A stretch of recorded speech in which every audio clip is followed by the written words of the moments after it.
we were talking here about cancer, and my sister was battling cancer on a personal level. But from a national level, we have another cancer, the cancer of poverty. And that cancer of poverty is caused by a virus called lack of production that we've seen over the years. We have dropped the ball in terms of development. Our manufacturing has dropped. Our export is nothing to talk about. We don't attract investment anymore. When we talk about debt and we talk about interest rates, we talk about exchange rates and all those things, balancing the budget, that is not a sickness. That is a symptom. The actual cancer, the actual sickness, at the core of the poverty that we have is that we don't produce anymore. We don't manufacture, we don't export, and the hustlers have been cut off from that chain of export, of investment, of manufacturing. It was left to some few people, and we continued. When we look at GDP, we see 7%, and we cheated ourselves that that is production, and the economy is growing. I feel very honored and very, very fortunate that of all the 50 million people, you've looked at myself and given me that responsibility to actually be the one to restart that engine of producing again, of manufacturing again, of growing our exports. Some people can give you a job and they tell you, sasa wewe nimekupatia kazi uende ufanye.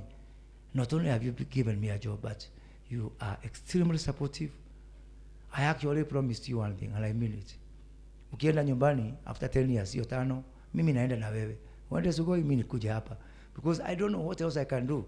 Because you've given me a blank check to do everything possible.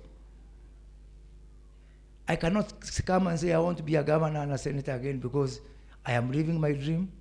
I'm implementing all those things that I was denied a chance to implement all my life. And I am going to use them to ensure that we drive this country out of poverty. And from there,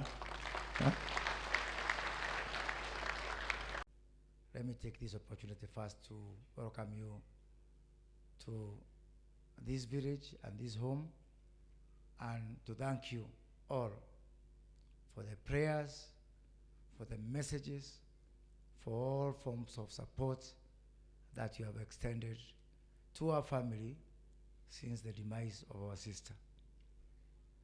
Our sister was very dear to all of us. As you heard from the tributes, she was actually our deputy mother. She was the anchor of our home. She was the one who was with my mother most. And really she was a custodian of our home. We are still yet to absorb that we will not come home. And she welcomed us with a glass of milk, which was her favorite way of welcoming us. But we have accepted the will of God. We wanted last, and I want to thank you, Your Excellency, because for those 10 years, you've been my pillar of support. You've built a lot of roads here, over 300 kilometers of roads. We connected 95% of these people to electricity.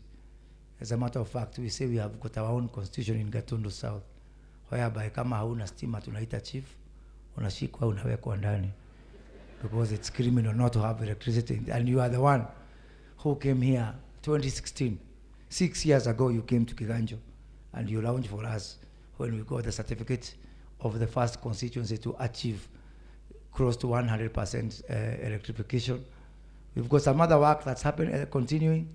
Some of the roads stalled because when we were doing those things with you, our only agenda is development. Lakini hapo katikati handshake ikaingia, hiyo kazi ikasimama, tukaweka kando, and you know very well we are doing a lot to start from where we started to complete that. We've got a water project which we started, which I hope we'll be able to complete, and an irrigation project up there called Rabura, which was started by your then Minister for Agriculture.